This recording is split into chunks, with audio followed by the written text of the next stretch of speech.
So you saw me unload these old computers onto my bench and you're thinking, what is this video going to be about? Well, it's obviously going to be about these computers. That's why they're in the video. But anyways, so we got these computers here for data recovery. The newer ones I put aside, I'm not going to film those ones, but I think the interesting ones are going to be these ones right here. Let me just tilt the camera down a little bit. Check it out. These are some old computers. So this one here is a Panasonic with a nice floppy drive and some expansion slots and more on this side right here. And then parallel port for your printers. So this was probably a bad boy of the day. I don't know what year this is because I was looking at the you can freeze frame here if you want to read this label. So I was trying to figure out what year this is, but it doesn't really say. My guess is this is probably like an early 90s computer. It was probably very expensive when it came out. So let me show you one of the cool features that I found on this laptop. Yeah, so it's a laptop, and then boom, boom, screen comes off, and now you have a computer without a screen, so you can look like you're using a typewriter. Maybe you can attach a printer here. I'm kidding. But anyways, I guess there's a reason why these screens come off. I haven't looked into why, but it's a nice computer. We're gonna test this one in a minute. And then there's also this Toshiba right here. Fun fact, I used to work for Toshiba as a co-op student in the 90s. But yeah, this Toshiba here, speakers, which you don't see on laptops on top anymore. We got a floppy drive. A floppy drive right here, check it out. A floppy drive. We got CD-ROM. We got your parallel ports and fan and printer ports, and what else do we have? PCMCI expansion. This is for your modem. Before we had internet, we had dial-up internet, so we were hooking up through here, or you can send faxes or whatever. But yeah, that's the Toshiba one. So I think we should test these computers out. See, we're gonna test all of them, but the video is gonna be mostly about these two right here. So first things first, let's have a look at this grandpa right here. Let's plug this guy in. He's plugged in. Let's give it some power. So we got power, no lights, but the charger is, I don't know if you can hear this on camera, but the charger is making some kind of weird noises. Listen again. I guess it stopped. So unfortunately, we're not getting any. I don't know. I'm pointing the microphone at this. We're not getting any lights here, so I don't think this thing is working. Then hit on power. But power, anything happens? No.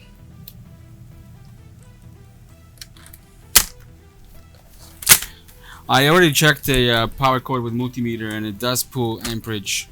Sorry, it does produce volts, 18, 19 volts or whatever, so it should be working, but unfortunately it isn't working.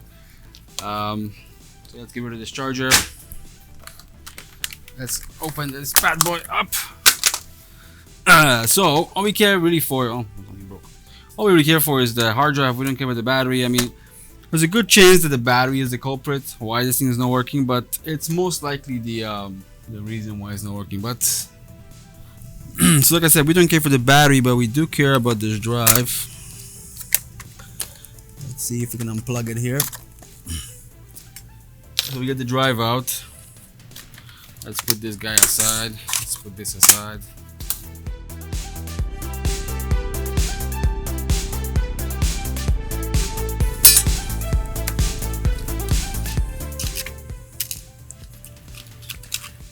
So here is the drive.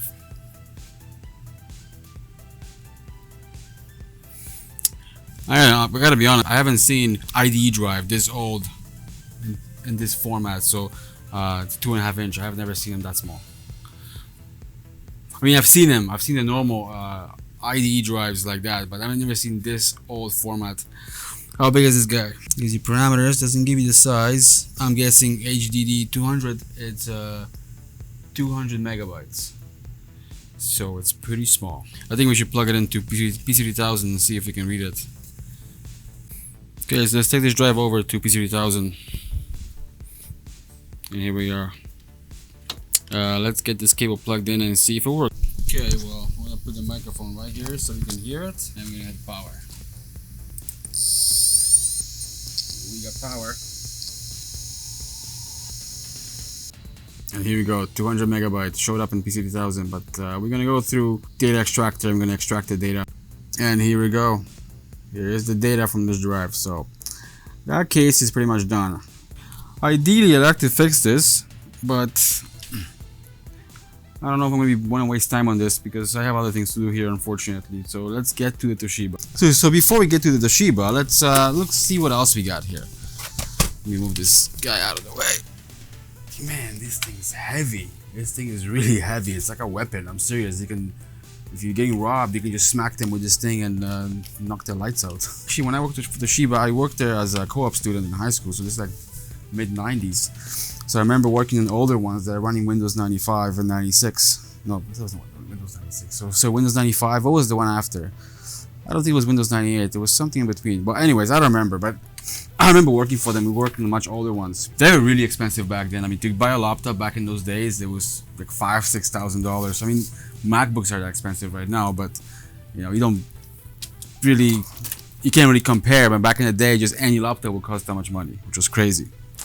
Anyways, enough with that. So let's look at this first one here. So this one here is says Windows XP. This is a Fujitsu. I remember powering this thing on yesterday, and it does work. It runs Windows 7, so that would be a pretty straightforward job. Then we also have this Fujitsu. I think this one doesn't turn on at all, so we're gonna pull the drive out of that one. And there's another Fujitsu, and this one here is designed for Windows 98. So this is got a floppy too. If you can see, it's got a floppy drive. I'm actually surprised. This laptop looks more modern than anything. If you look at this laptop, it looks kind of modern, but it is a fairly old laptop. You got some PCMCI expansion. We got the expansion in the back. We got the PS2 mouse here and keyboard and all that stuff. And interesting, what's in this slot here? Oh, that's the battery. Okay, I'm done.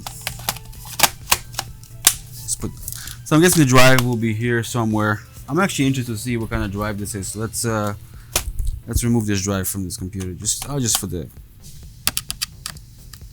Got a manual screwdriver here. Let's remove this screw. It might be here. The drive might be here. What's here anyways?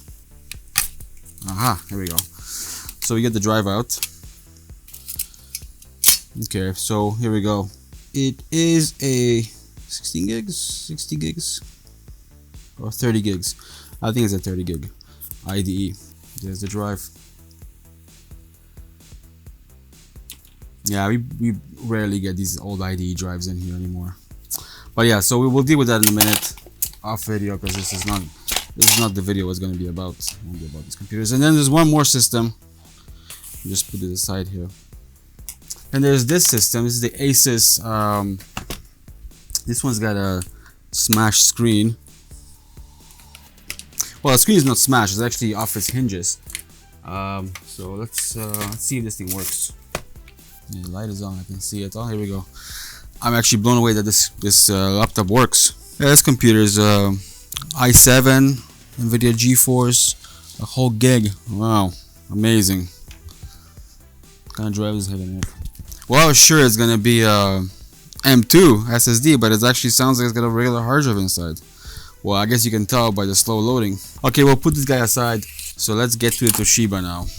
Okay, so here's the Toshiba. The drive's gonna be, that's RAM, battery, either here or probably here. Okay, I'm gonna break this laptop. I wanna keep this laptop. The drive's gonna be right here. Unscrewed. And pull this bad boy out. Okay, any guesses on the capacity here before I flip it over? 20 gigs. Let's see. That's 10. All right. So 10 gigabytes IDE drive. So let's take it over to PC3000, plug it in, and see if we can recover data from this one. Oh, by the way, the other laptop just finished loading. Let's go over to PC3000.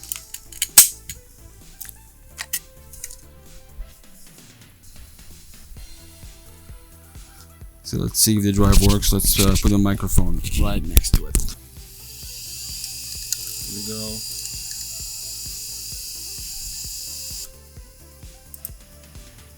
Well, you got the 532 partition. Here we go. AOL Canada 6.0. Wow. So here's the data. So we're just gonna dump this data over onto our target drive and get all these computers sorted out for the client.